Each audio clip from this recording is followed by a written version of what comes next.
दोस्तों आज के इस वीडियो में आपको बताने वाले हैं कि एएसओ ऑफिसर यानी कि असिस्टेंट सेक्शन ऑफिसर कैसे बनते हैं। दोस्तों एक एएसओ ऑफिसर बनने के लिए बेसिकली आपको एसएससी सीजीएल एग्जाम को देना पड़ता है। दोस्तों इस एग्जाम को देने के लिए आपके पास ग्रेजुएशन की डिग्री होनी चाहिए। दोस्तों अगर आप इस एग्जाम को देना चाहते हैं तो सबसे पहले आपको एएसओ ऑफिसर्स के बारे में पूरी जानकारी होनी चाहिए।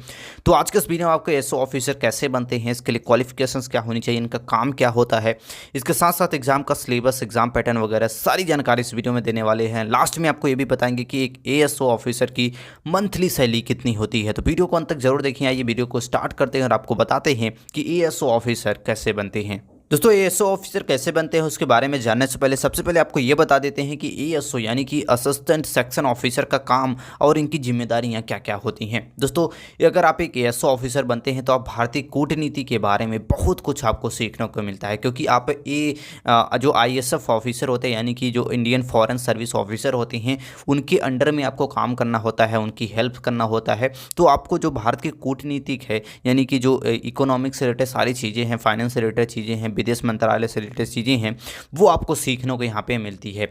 इसके साथ साथ आपको असिस्टेंट, अगर आप एक बनते हैं असिस्टेंट सेक्शन ऑफिसर, तो आप भारत में एक प्रधान कार्यालय के साथ साथ नेट बैंकिंग, ड्राफ्टिंग, इसके बाद संचार फाइल वर्क के साथ साथ ये सारे काम आपको करने होते हैं। दोस्तों राष्ट्र के बीच में जो भी हस्ताक्षर या फिर दस्तावेज होते हैं उसकी प्लानिंग करना, उसकी जाँच वगैरह करना, और जो भी राजदूत होते हैं यानी कि विदेशों में या फिर देश में उनकी क्या क्या जिम्मेदारियाँ होती हैं, उनके वाणिज्य से रिलेटेड यानी कि जो भी फाइनेंशियल से रिलेटेड चीज़ें होती हैं उसका देख रेख करना ही एक एएसओ ऑफिसर यानी कि असिस्टेंट सेक्शन ऑफिसर का काम होता है। बेसिकली अगर हम सरल भाषा में आपको बताएं तो एक असिस्टेंट जो भी असिस्टेंट सेक्शन ऑफिसर होते हैं वो आईएसएफ ऑफिसर यानी कि जो इंडियन फॉरेन सर्विस ऑफिसर होते हैं, जो यूपीएससी एग्जाम करके वो बनते हैं, उनके अंडर में आपको बेसिकली काम करना होता है और उनके जो भी काम होते हैं उनको देख रेख करना ही आपका बेसिक काम यहाँ पे होता है।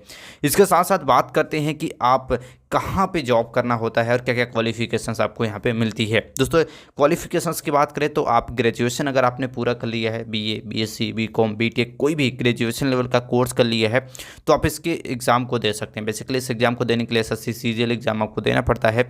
एज लिमिट की बात करें तो 20 से 30 वर्ष मांगी जाती है, ओबीसी के लिए 3 वर्ष और एससी कैंडिडेट के लिए 5 वर्ष। और यदि आप फिजिकली फिट नहीं हैं, आप पैरालाइज वगैरह हैं या फिर आपको कोई भी प्रॉब्लम है फिजिकली में, तो आपको कुछ और भी यहाँ पे उम्र में छूट दिया जाता है। बात करें हक, जैसे कि हमने आपको पहले बताया कि इसमें एसएससी सीजीएल एग्जाम को आपको देना पड़ता है अगर आप बनना चाहते हैं एक assistant section officer. Selection process के बारे में इसका हम बात कर लेते हैं। दोस्तों जैसे ही आप इस एग्ज़ाम के लिए आवेदन करेंगे, बेसिकली जो एक एसएससी सीजीएल एग्जाम होता है वो साल में 2 से 3 बार या फिर 1 या 2 बार तो कराया जाता है। और इस एग्ज़ाम को जैसी वैकेंसी आती है इसके बाद आपको अप्लाई करना होता है। अप्लाई करने के बाद इसमें आपको टीयर 1, टीयर 2 और टीयर 3, टीयर 4 एग्जाम को क्लियर करना होता है। बेसिकली टीयर 1 और टीयर 2 का जो एग्ज़ाम होता है वो ऑनलाइन मोड होता है, यानी कि आपको कंप्यूटर पे आपके ऑब्जेक्टिव टाइप क्वेश्चन आपसे पूछे जाते हैं जिसका आपको टीयर 1 और टीयर 2 में आपको एग्जाम देना होता है। टीयर 3 की बात करें तो उसमें डिस्क्रिप्टिव टाइप क्वेश्चन पूछे जाते हैं, जैसे कि आपको निबंध लिखना हो गया या फिर एसे वगैरह लिखना हो गया, ये सारी चीज़ें आपको वहाँ पे करना होता है। और लास्ट में आता है टीयर 4 जिसमें स्किल टेस्ट होता है, डॉक्यूमेंट वेरिफिकेशन वगैरह होता है, इंटरव्यू वगैरह आपका लिया जाता है और वो लास्ट सेक्शन होता है। इसके बाद मेरिट लिस्ट आपकी बनती है। अब बात करते हैं कि एग्जाम पैटर्न और सिलेबस के बारे में। आपको बहुत ही इंपॉर्टेंट होता है अगर आप बनना चाहते हैं एसओ ऑफिसर, तो सिलेबस आपको पता होना चाहिए कि कौन सी चीज़ें हैं जो पढ़नी चाहिए, कौन सी चीज़ें हैं जो हमें पता होनी चाहिए। तो आइए आपको बताते हैं कि इसका एग्जाम पैटर्न और सिलेबस क्या होता है। तो सिलेबस की बात करें तो इसमें टीयर 1 के एग्जाम की अगर हम आप देने जा रहे हैं तो उसमें एक पेपर बेसिकली आपका लिया जाता है जिसमें आपसे 100 क्वेश्चन पूछे जाते हैं, 200 मार्क निर्धारित होता है, यानी कि एक क्वेश्चन के लिए 2 मार्क दिया जाता है और 60 मिनट का आपको समय दिया जाता है 100 क्वेश्चन को हल करने के लिए। बेसिकली इसमें जनरल अवेयरनेस एंड रीजनिंग से 25 क्वेश्चन, जनरल अवेयरनेस से आपके 25 क्वेश्चन, इसके बाद क्वांटिटी एप्टीट्यूड से 25 क्वेश्चन और इंग्लिश लैंग्वेज से आपके 25 क्वेश्चन यहाँ से पूछे जाते हैं। तो ये सारे सब्जेक्ट होते हैं जिससे क्वेश्चन आपसे पूछे जाते हैं। टीयर 2 में जैसे ही आप आते हैं तो टीयर 2 में आपको थोड़ा समझना होता है कि इसका सिलेबस थोड़ा अलग होता है। टीयर 2 में बात करें तो 2 पेपर होते हैं। जो पहला जो पेपर होता है उसमें सेक्शन 1 होता है और उस सेक्शन ए में ही आपका सेक्शन ए और 2 होता है। तो सेक्शन ए में आपको मॉड्यूल फर्स्ट में आपको मैथमेटिक एबिलिटी और आपके रीजनिंग एंड जनरल इंटेलिजेंस से क्वेश्चन पूछे जाते हैं। सेक्शन दूसरे में बात करें तो आपको मॉडलिटी फर्स्ट में आपको इंग्लिश लैंग्वेज एंड कम्प्रहेंशन रहता है और दूसरा रहता है आपका इंग्लिश जनरल अवेयरनेस। तो ये सेक्शन 1 और सेक्शन 2 में आप आपके सेक्शन ए के आपके क्वेश्चन रहते हैं। सेक्शन बी की बात करें तो आपको कंप्यूटर नॉलेज से आपसे क्वेश्चन यहाँ पे पूछा जाता है। तो ये पेपर 1 से आपका कुछ इस प्रकार का सिलेबस होता है। और जो पेपर दूसरा होता है उसमें आपको जनरल स्टडीज़ से क्वेश्चन पूछे जाते हैं, जिसमें आपको बेसिकली फाइनेंस और इकोनॉमिक्स से रिलेटेड चीज़ें यहाँ पे होती हैं। ये आपका कराया जाता है पेपर सेकंड, यानी कि टीयर 2 का एग्जाम होता है। टीयर 2 को जैसे ही आप क्लियर कर लेते हैं देन आपका आता है टीयर 3, जिसमें डिस्क्रिप्टिव टाइप क्वेश्चन आपसे पूछे जाते हैं। जैसे हमने पहले बताया, आपको पेन और पेपर दे दिया जाता है और निबंध वगैरह आपको वहाँ पे लिखना होता है। ये सारी चीज़ें आपको लिखनी होती है। इसके बाद आपका टीयर 4 आता है, जिसमें आपके 3-4 चीज़ें होती हैं। पहला होता है कि अगर डॉक्यूमेंट वेरिफिकेशन होगा, स्किल टेस्ट होगा, यानी कि कंप्यूटर पर आपको टाइपिंग वगैरह भी करवाया जा सकता है। इसके साथ साथ आपका इंटरव्यू भी वहाँ पर लिया जा सकता है। तो 3 चीज़ें या 3-4 चीज़ें आपके आप वहाँ पर क्लियर करना होता है। देन आपकी बनती है मेरिट लिस्ट, जिसमें आपका टीयर 1, टीयर 2, टीयर 3 और टीयर 4 के सारे मार्क वगैरह को आपको काउंट किया जाता है। देन आपको मेरिट लिस्ट बना जाती है और आपको मेरिट लिस्ट के हिसाब से आपको वहाँ पे पोस्ट मिल जाती है। तो इस प्रकार से आप बन सकते हैं एसओ ऑफिसर, यानी कि बेसिकली आपको ग्रेजुएशन पूरा करना होता है, एसएससी सीजीएल एग्जाम के लिए आवेदन करना होता है। इसके बाद टीयर 1, टीयर 2, टीयर 3 और टीयर 4 के एग्जाम को अगर आप क्लियर कर लेते हैं तो देन आपका मेरिट लिस्ट बनाया जाता है।